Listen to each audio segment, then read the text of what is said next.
हाँ तो प्यारे बच्चों नमस्कार।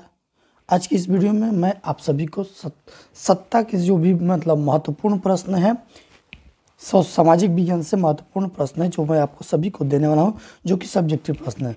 तो मैं समय ना गंवाते हुए आप सभी के लिए जो भी महत्वपूर्ण प्रश्न मैं देने वाला हूँ, गेस प्रश्न है जो कि आपके परीक्षा में डायरेक्ट पूछे जाएंगे, इसलिए वीडियो को छोड़कर मत जाइए। और लास्ट के 5 मिनट में मैं ऐसे कुछ प्रश्न के बताऊँगा ना जो कि आपके परीक्षा में डायरेक्ट पूछ जाएंगे, उससे बाहर एक भी प्रश्न नहीं आने वाला है। प्यारे बच्चों वीडियो को पूरा देखिएगा, बिल्कुल छोड़कर मत जाइएगा। तो समय न गवाते हुए वीडियो में आगे बढ़ते हैं।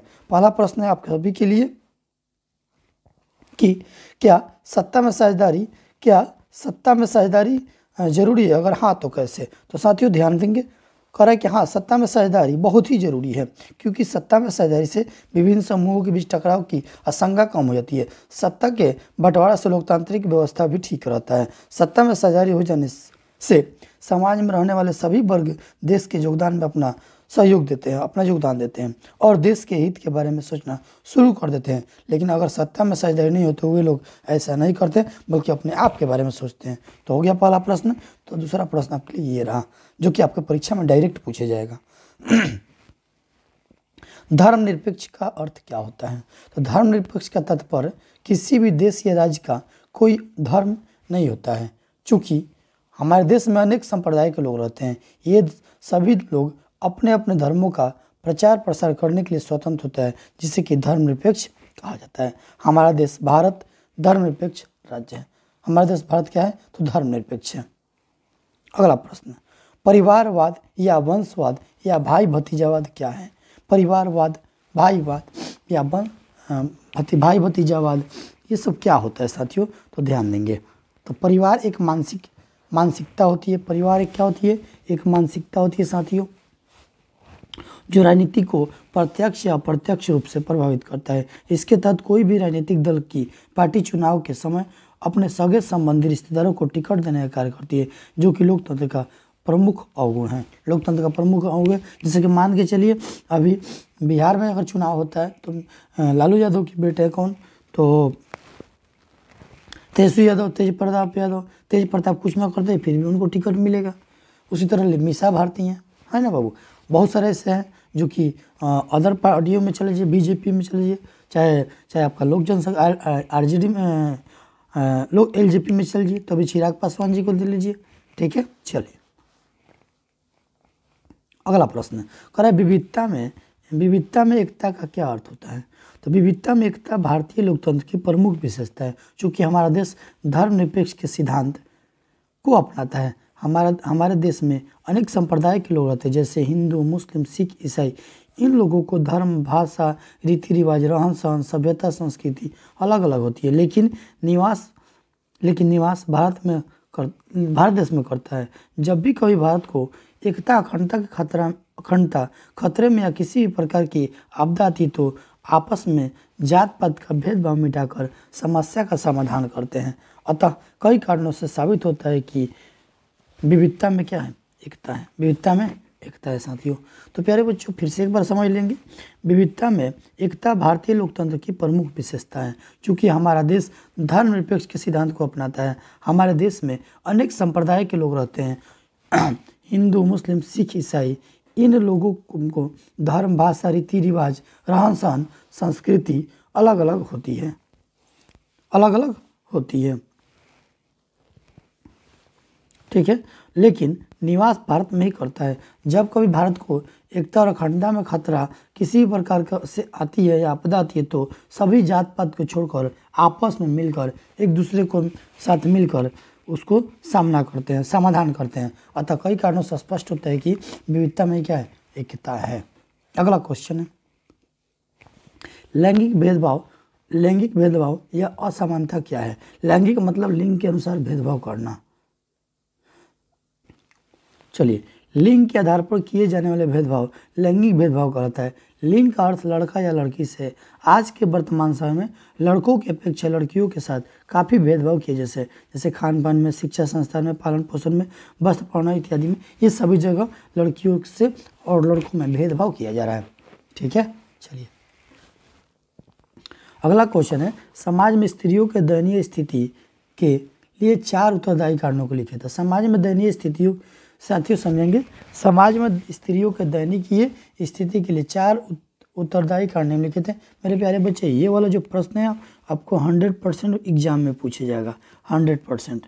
चलिए, समाज पुरुषों की अपेक्षा महिलाओं में शिक्षा का अभाव, ठीक बात है। महिलाओं में पर्दा प्रथा, ठीक बात है। दहेज प्रथा के कारण भी है। बाल विवाह एवं सती प्रथा, ये सभी क्या है, समाज में स्त्रियों के दयनीय स्थिति के लिए उत्तरदायी कारक है। ये भी प्रश्न आपके 100% परीक्षा में पूछे जाएगा, 100% पूछे जाएंगे, तो पूरा याद कर लीजिएगा। भ्रूण हत्या से आप क्या समझते हैं? यह एक प्रकार की सामाजिक बुराई है जिसके तहत माता के गर्भ में पल रहे शिशु की लिंग अल्ट्रासाउंड या अन्य मशीन के माध्यम से किया जाता है। अगर जन्म लेने वाला बच्चा लड़की हो तो उसे जानबूझकर गर्भपात करा देता है कि गर्भ में ही मार दिया जाता है। हमारे देश का लिंग अनुपात दिन प्रतिदिन यानी 1943 अनुपात 1000 यानी कि 1000 लड़कों पर 943 लड़कियां है, घटते जा रहा है। इस समस्या को रोकने के लिए सरकार ने 1971 में एक अधिनियम पारित किया है जिसे भ्रूण हत्या अधिनियम कहा गया है, जो सफल ना होकर असफल साबित हुआ। इसमें लोगों की सोच बदलने की आवश्यकता होती है, तब जाकर ये भ्रूण हत्या रुकेगी, वरना भ्रूण हत्या नहीं रुकेगी। हाँ तो प्यारे बच्चों, अगला प्रश्न देखेंगे क्या कह रहा है, देखिए ध्यान से। अगला प्रश्न कह रहा है रंग भेद क्या है। रंग भेद क्या है? मानव में गोरा और काला रंगों के आधार पर किया जाने वाला भेदभाव रंग भेद कहलाता है। इसमें लोगों के मौलिक अधिकार को छीन लेता है, जो कि एक सामाजिक बुराई है। इस स्थिति का विरोध करने वाला पहला व्यक्ति मार्टिन लूथर किंग था, जिसे अमेरिका का गांधी कहा जाता है। अमेरिका गांधी किसे कहता है? तो मार्टिन लूथर किंग को। रंग भेद क्या है? तो गोरा काला गोरा पर काला गोरा यानी रंग के आधार पर व्यक्ति का बंटवारा ही रंग भेद कहलाता है। ठीक है, इसमें लोगों के मौलिक अधिकार को छीन लेते हैं, जो कि एक सामाजिक बुराई है। अगला प्रश्न, क्षेत्रवाद क्या है? क्षेत्रवाद क्या है? अपने क्षेत्र से लगाव तथा दूसरों क्षेत्रों से अलगाव ही क्षेत्रवाद कहलाते हैं, जो कि एक सामाजिक बुराई है। यह लोकतंत्र का एक अवगुण है। ठीक है बच्चों, ये वाला प्रश्न सिंपल था और ये 2 नंबर में प्रश्न पूछा जाएगा। ये प्रश्न आपसे 2 नंबर में पूछा जाएगा।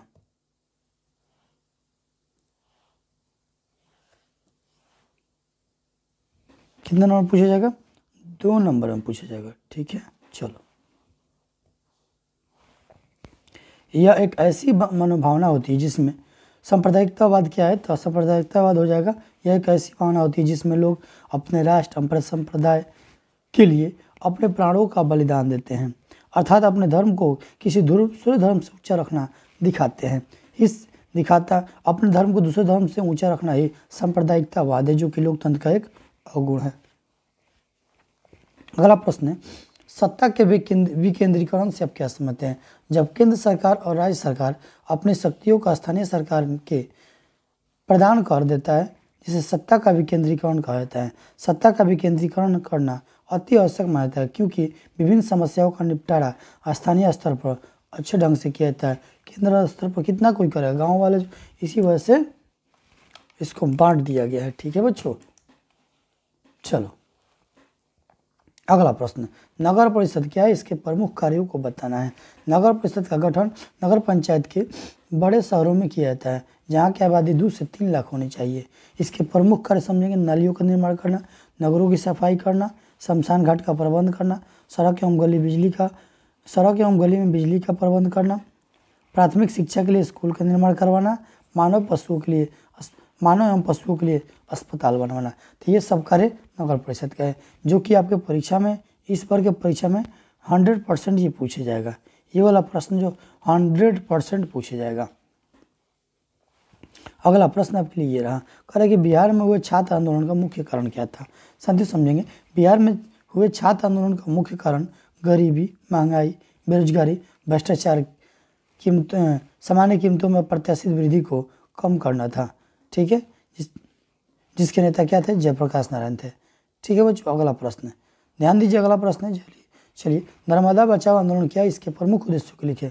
गुजरात में नर्मदा नदी पर बनाए जा रहे सरदार सरोवर एवं छोटे बड़े बांध के विरोध में मेधा पाटेकर के नेतृत्व में चलाया गया आंदोलन ही नर्मदा बचाओ आंदोलन कहलाता है। इसके प्रमुख उद्देश्य हैं सरदार सरोवर बांध की ऊंचाई कम करना, विस्थापित परिवारों को पुनर्वास एवं उचित मुआवजा दिलाना, या पर्यावरण नुकसान को कम करने के लिए सरकार से सुरक्षात्मक उपाय कराना। तो मेरे साथियों, चलो अगला प्रश्न पे चलते हैं हम लोग।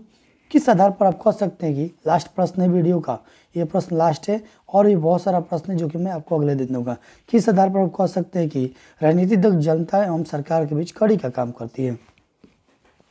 राजनीतिक दल जनता की भावनाओं को सरकार तक और सरकार की भावनाओं को जनता तक पहुंचाने का काम करते हैं।